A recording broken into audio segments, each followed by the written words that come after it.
Kailangan sa pag-aalaga natin ng mushroom, piliin natin ang lugar na ating paglalagyan na hindi direct agad na masisikatan ng araw. O siguraduhin nating malamig, hindi masyadong maliwanag. Medyo dim light. Dim light para agad siya matubuan ng mga mushroom. Bawal po siya sa direct sunlight. Oo, kasi bawal siya sa mainit. Kailangan din siya lagi sa malamig na temperatura. Alam nyo na kung paano mag-alaga ng mushroom, di ba?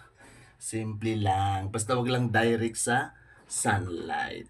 Di ba mga kanchers? Yan ang simpleng tips para sa pag-aalaga ng mushroom. Di ba? Like this.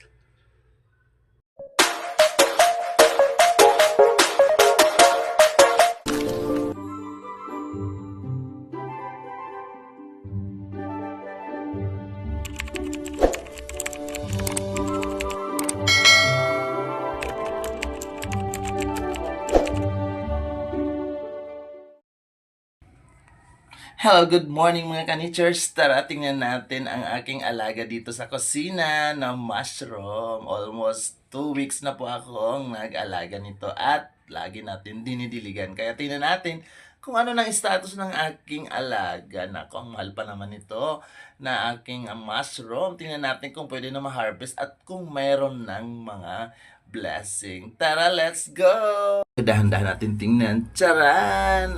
Diba? Ayan siya mga kanitchers, nakabitin. Almost 2 weeks na po ito o 14 days na minitin ko at tinidiligan ko po ito oras-oras. At tingnan natin from this to this. Charan mga kanitchers. Ayan, wow, mayroon na pa lang siyang bunga. May blessing na siya mga kanitchers. Diba? Tingnan natin mabuti. Ayan. Ganyan siya mga kanitchers. See? Pwede na ba ma-harvest yan? Hindi tayo nabudol. Thank you for watching. Akala ko mabubudol ako. Ang mahal nito mga kanitchers. Gusto niyo bang malaman? I-reveal ko. 200 pesos yan mga kanitchers. Bawat bitin. Yan. Yung halaga na yan, 200 pesos yan. Binili ko sa kaibigan ko. At akala ko mabubudol ako. Pero hindi. Naniniwala ako. At ngayon pa lang sasabihin ko sa inyo na hindi ako nabudol. Nasa pag-aalaga lang. Nasa pag-aalaga lang. Ayan mga kanitchers, pwede na ma-harvest. Tabi daw, 2 to 3 days. Pwede na natin pitasin. At pwede na natin matikman ang ating alagang mushroom. Kailangan sa pag-aalaga natin ng mushroom, piliin natin ang lugar na ating paglalagyan na hindi direct agad na masisikatan ng araw. Siguraduhin nating malamig, hindi masyadong maliwanag. Medyo dim light. Dim light para agad siya matubuan ng mga mushroom. Bawal po siya sa direct sunlight. Kasi bawal siya sa mainit. Kailangan din siya lagi sa malamig na temperatura. Alam nyo na kung paano mag-alaga ng mushroom, di ba? Simple lang. Basta wag lang direct sa sunlight. Di ba mga kanitchers? Yan ang simpleng tips para sa pag-aalaga ng mushroom. Di ba? Like this. Kailan lang natin diligan, sipagan, minuto, oras-oras, gabi-gabi, araw-araw. Yan. See? Ayan siya mga kanitchers. Napaka ganda. Akala ko mabubudol ako dahil sabi ko 2 weeks na, almost 14 days.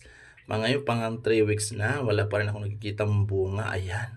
So kailan lang natin butasan siya mga kanitchers. Ayan. Pa-XPX pa nga ang aking butas. Pwede natin gilitan. Gilitan. Ayan na siya. Charan! Dito siya nagbigay. Pero may mga usbong na hindi natutuloy. Siguro dahil nagagalaw. Pero kailangan mo lang siyang hawak-hawakan. Isprehan mo lang siya ng isprehan. Ayun. See? Ayan. May mga usbong maliliit mga kanitchers. Pero di ko alam kung lalaki pa. Pero ito at least hindi ako nabudol. Ayan ang patunay ko na hindi ako nabudol sa aking binilin 200 pesos. Ayan, nakita ko na ang resulta. Masaya na ako doon. Nabawi ko na ang 200 pesos. Diba? Di pa ako nakaka-harvest. Di pa ako nakakatikim nito kung gaano kasarap. Wow, pwede na natin harvestin mga isang araw na lang ang antayin ko. Baka manigas to.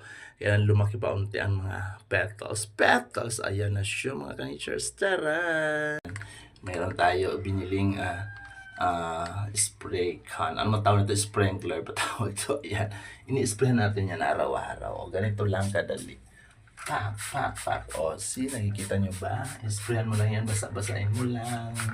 Hanggang sa magkaroon siya ng moist. At doon sa mga gilid-gilid, nagkakaroon siya ng moist. Ayan, kailan mo lang isprayan siya mga kanitures. Ganyan. Ganyan lang po ang pag-aalaga ng mushroom. O, diba? Nakabitin siya dito sa malamig na temperature. O, nandito sa aking incubator. Incubator! Ayan, kailan malamig-lamig lang po ang kanyang storage room. At ayan, isprayan natin mga kanitures. Gumagalaw-galaw. O, see, malalaki na ang ating mushroom. Kailan lang natin siyang sipagan, diligan, araw-araw, gabi-gabi, minuto, oras-oras kung kailangan. Huwag mo lang kakalimutan. Huwag lang natin hayaan maging dry kasi pag lagi siyang mamasa-masa like that, magbibigay na siya ng bunga. O, see? Hindi ako nabudol. Hindi ako nabudol mga kanitures. O, diba? Hindi ako nabudol dyan mga kanitures. Yan. O, see? From nothing. Yan. Thank you for watching. Like and share. Good morning mga kanitures. Good morning, good morning. Ayan. Nakita nyo na po ang aking alagang mushroom. Pwede ko nang harvest yan mga ilang araw. Pwede na natin i-harvest at matitikman ko na kung gaano kasarap yan. Kung ano daw ang ini-spray ko araw-araw, tubig lang po yan mga kanitures. Walang halong chemicals. Ilagay mo lang po dito sa sprinkler. Ayan. So, spray mo lang. Tubig lang mga kanitures. At pag medyo malapad na siya, i-harvest na natin at lulutuin na para matikman na natin. Although nabawi ko na ang aking 200 pesos kasi nakita ko naman pa resulta. Hindi ako nabudol. Ayan. Hindi ako nabudol. Totoo siya. Ayan. Medyo matagal nga lang. Imagine mo 2 weeks at 3 weeks na ngayon at ito pa lang po. Sana mamunga pa. Although ang lifespan daw nito ay sabi 6 months. Medyo mahaba-haba naman. 6 na buwan almost. Diba? Enjoy mag-alaga ng mushroom mga kanitures. Ayan ang aking alaga for today. Thank you for watching. Like and share.